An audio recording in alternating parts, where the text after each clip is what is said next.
Welcome back. ഞാൻ ഇന്ന് പറഞ്ഞിട്ടുള്ളത് ഒരു ചെറിയ മിസ്റ്റേക്ക് പറ്റി. അതായത് നമ്മൾ ക്വസ്റ്റ്യൻ ആൻസർ ഡിസ്കസ് ചെയ്തപ്പോൾ ഒരു വശവും രണ്ട് കോണുകളും എന്ന ആ ഒരു പോർഷൻ്റെ അടിയിലുള്ള ക്വസ്റ്റ്യൻസ് ഡിസ്കസ് ചെയ്ത സമയത്ത് പേജ് നമ്പർ 21 മൂന്നാമത്തെ ക്വസ്റ്റ്യൻ ഡിസ്കസ് ചെയ്യാൻ നമ്മൾ വിട്ടുപോയിട്ടുണ്ട്. അത് കുറച്ച് പേരൊക്കെ അത് കമൻറ്റ് സെക്ഷനിലൂടെ അറിയിച്ചു. അങ്ങനെയാണ് എനിക്ക് അറിയാൻ പറ്റിയത്. അതെങ്ങനെയോ വിട്ടുപോയതാണ്, സോറി അതിന്.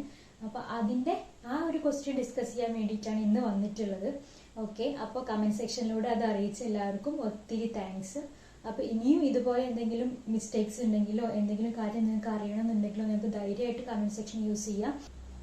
ഓക്കെ, അപ്പോൾ നമുക്ക് ആ ക്വസ്റ്റ്യൻ ഒന്ന് നോക്കാം. Question number 3, page number 21.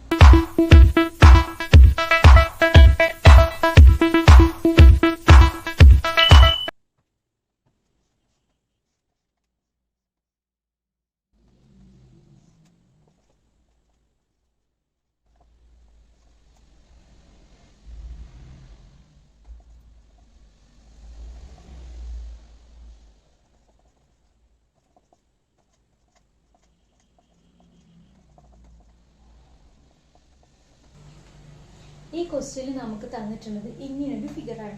ഇതിൽ ABCDE എന്നതൊരു പഞ്ചഭുജം. ഈ ഒരു പഞ്ചഭുജത്തിലെ എല്ലാ വശങ്ങളും ഈക്വൽ ആണെന്ന് നമ്മളോട് ക്വസ്റ്റ്യനിൽ പറഞ്ഞിട്ടുണ്ട്. ഓക്കെ, അപ്പൊ എന്താണ് AB എന്നുള്ള വശവും BC എന്നുള്ള വശവും CD എന്നുള്ള വശവും DE എന്നുള്ള വശവും AE എന്നുള്ള വശവും തുല്യമാണ്. ഈ പഞ്ചഭുജത്തിലെ എല്ലാ വശങ്ങളും തുല്യമാണ്. അതുപോലെ തന്നെ AB എന്നുള്ള വശം CD എന്നുള്ള വശവും നീട്ടി വരച്ചിട്ട് ഒരു P എന്ന ബിന്ദു അടയാളപ്പെടുത്തിയിട്ടുണ്ട്. അതുപോലെ തന്നെ AE എന്ന വശവും CD എന്ന വശവും നീട്ടി വരച്ചിട്ട് Q എന്നൊരു പോയിന്റും അടയാളപ്പെടുത്തിയിട്ടുണ്ട്. ഒന്നാമത്തെ ക്വസ്റ്റ്യനിൽ ചോദിച്ചിട്ടുള്ളത് ട്രയാങ്കിൾ BPCയും ട്രയാങ്കിൾ EQDയും തുല്യമാണോ എന്നാണ്. ട്രയാങ്കിൾ BPC പറഞ്ഞാൽ ഈ ഒരു ട്രയാങ്കിൾ, EQD എന്ന് പറയുമ്പോൾ ഈ ഒരു ട്രയാങ്കിൾ, ഈ രണ്ട് ട്രയാങ്കിളും തുല്യമാണോ എന്നാണ് ചോദിച്ചിട്ടുള്ളത്. അപ്പൊ നോക്കിയേ, ABCDE എന്ന ഈ ഒരു പഞ്ചഭുജത്തിലെ എല്ലാ വശങ്ങളും തുല്യമാണെന്ന് നമുക്ക് തന്നിട്ടുണ്ട്. അപ്പൊ ഈ രണ്ട് ട്രയാങ്കിൾ കൺസിഡർ ചെയ്യുമ്പോൾ ഏതൊക്കെ? ട്രയാങ്കിൾ BPCയും ട്രയാങ്കിൾ EQDയും കൺസിഡർ ചെയ്യുകയാണെങ്കിൽ ഇത് രണ്ടും പഞ്ചഭുജത്തിന്റെ വശങ്ങളല്ലേ. അപ്പോൾ BC ഈക്വൽ ടു എന്താണ്? DE ആണ്. അപ്പൊ ഒരു വശം രണ്ടിലും തുല്യമാണെന്ന് നമുക്ക് കിട്ടിയിട്ടുണ്ട്. ഇനി നോക്കി, ഈ പഞ്ചഭുജത്തിലെ എല്ലാ വശങ്ങളും തുല്യമായതുകൊണ്ട് ഇതിന്റെ എല്ലാ കോണുകളും തുല്യമായിരിക്കും. എല്ലാ വശങ്ങളും എല്ലാ കോണുകളും തുല്യമാണെന്ന് നമുക്ക് ക്വസ്റ്റ്യനിൽ തന്നിട്ടുണ്ട്. ഓക്കെ, അപ്പൊ എല്ലാ കോണുകളും തുല്യമാണ്. അപ്പൊ എല്ലാ കോണുകളും തുല്യമായതുകൊണ്ട് നോക്കിയേ, ഈ പഞ്ചഭുജത്തിനെ പുറത്തേക്ക് നീട്ടി വരച്ചിട്ടുള്ള ഈ ഒരു കോണും തുല്യമായിരിക്കും. നോക്കി, നമുക്ക് അതിന്റെ ഊഹിച്ചൂടെ? നോക്കി, B എന്നൊരു പോയിന്റ്. ഓക്കെ, B എന്നൊരു പോയിന്റ്, ഇവിടെ A ഉണ്ട്, ഇവിടെ ഇങ്ങനെ പോയ P ഉണ്ട്, ഇവിടെ ഇങ്ങനെ C ഉണ്ട്. ഓക്കെ, ഈ ഒരു പോർഷനാണ് ഞാൻ വരച്ചിട്ടുള്ളത്, ഈ ഒരു പോർഷൻ. അപ്പൊ അതില് ഈ കോണ് തുല്യമാണ്. ഈ കോണ് ഒരു നിശ്ചിത വാല്യൂ ആണ്, ഒരു X നിൽക്കട്ടെ. ഓക്കെ, നമുക്കൊരു 30 ഡിഗ്രി എടുക്കാം. 30 ഡിഗ്രി ആണെങ്കിൽ എല്ലാ കോണുകളും 30 ഡിഗ്രി ആയിരിക്കും. ഓക്കെ, അപ്പൊ ഇത് 30 ഡിഗ്രി ആണെങ്കിൽ ഇത് എത്രയായിരിക്കും? 180 മൈനസ് 30 അല്ലേ.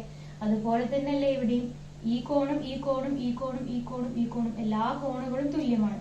അപ്പോ അതിന്റെ ഈ പഞ്ചഭുജത്തിന്റെ പുറത്തേക്കുള്ള കോണുകളും തുല്യമായിരിക്കില്ലേ? കാരണം അത് ഒരു രേഖയിലുള്ള കോണുകളാണ്. രേഖയിലുള്ള കോണുകളുടെ ആദ്യത്തേത് 180 ഡിഗ്രി ആയതുകൊണ്ട് ഈ കോണിന് നിശ്ചിത വാല്യൂ ആണെങ്കിൽ ഇത് 180 ആ വാല്യൂ മൈനസ് ചെയ്ത വാല്യൂ ആണ് ഇവിടെ വരിക. അതുപോലെ തന്നെയാണ് ഇവിടെയുള്ള കേസിലും. അപ്പൊ എന്താ നമുക്ക് കിട്ടിയത്? അതുപോലെ തന്നെ ഈ ട്രയാങ്കിളിലും നമുക്ക് അങ്ങനെ പറയാം. ഇതിന്റെ പുറത്തേക്ക് നീട്ടി വരച്ചപ്പോൾ ഈ കോണ് കിട്ടി, ഇതിനെ പുറത്തേക്ക് നീട്ടി വരച്ചപ്പോൾ ഈ കോണ് കിട്ടി. ഇത് രണ്ടും തുല്യമായിരിക്കും. അപ്പൊ നമുക്കിപ്പോ എന്തൊക്കെയാ കിട്ടിയത്? കോൺ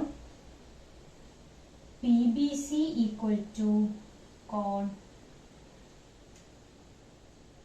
PCB ഈക്വൽ ടു കോൺ EDQ ഈക്വൽ ടു കോൺ DEQ അല്ലെ. ഈ കോണ് രണ്ട് കോണുകളും തുല്യമാണ്, ഈ രണ്ട് കോണുകളും തുല്യമാണ്. അപ്പൊ നോക്കിയേ, ഒരു വശവും രണ്ട് കോണുകളും, അവർക്ക് ഇരുവശത്തുമുള്ള രണ്ട് കോണുകളും മറ്റൊരു ത്രികോണത്തിന്റെ ഒരു വശത്തിനും അവർക്ക് ഇരുവശമുള്ള രണ്ട് കോണുകൾക്കും തുല്യമായതുകൊണ്ട് ഈ രണ്ട് ത്രികോണം എന്താണ്? തുല്യ ത്രികോണങ്ങളാണ്. ഓക്കെ, അപ്പൊ ഈ കോണ് തുല്യത എങ്ങനെ മനസ്സിലായില്ലേ? പഞ്ചഭുജത്തിലെ എല്ലാ കോണുകളും തുല്യമാണ്. അത് പുറത്തേക്ക് നീട്ടിയാൽ ഒരു രേഖയിലല്ലേ ആ കോണുകൾ വരിക. അപ്പൊ ഒരു കോണ് ഒരു നിശ്ചിത വാല്യൂ ആണെങ്കിൽ 180 ആ വാല്യൂ മൈനസ് ചെയ്തതാണ് മറ്റേ കോണ് വരിക. അത് എല്ലാ ഭാഗത്തും ഒരേപോലെ തന്നെയാണ് വരിക അല്ലേ. അപ്പൊ ആ ഒരു പോയിന്റ് കൺസിഡർ ചെയ്തിട്ട് നമുക്ക് കോണുകൾ തുല്യമാണെന്ന് കിട്ടി.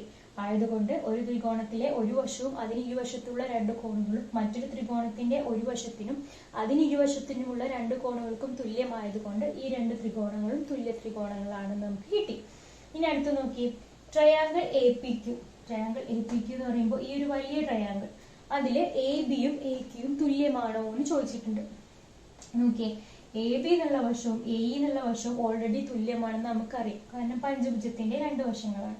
ഇനി നോക്കിയേ, ബി പി എന്നുള്ള വശവും ഇ ക്യൂ എന്നുള്ള വശവും തുല്യല്ലേ, കാരണം നമ്മൾ ഓൾറെഡി പ്രൂവ് ചെയ്ത് കഴിഞ്ഞു ഈ ട്രയാങ്കിളും തുല്യ ത്രികോണങ്ങളാണ്. തുല്യ ത്രികോണങ്ങളില് വശങ്ങളെല്ലാം തുല്യമായിരിക്കില്ലേ, കോണുകളും തുല്യമായിരിക്കും.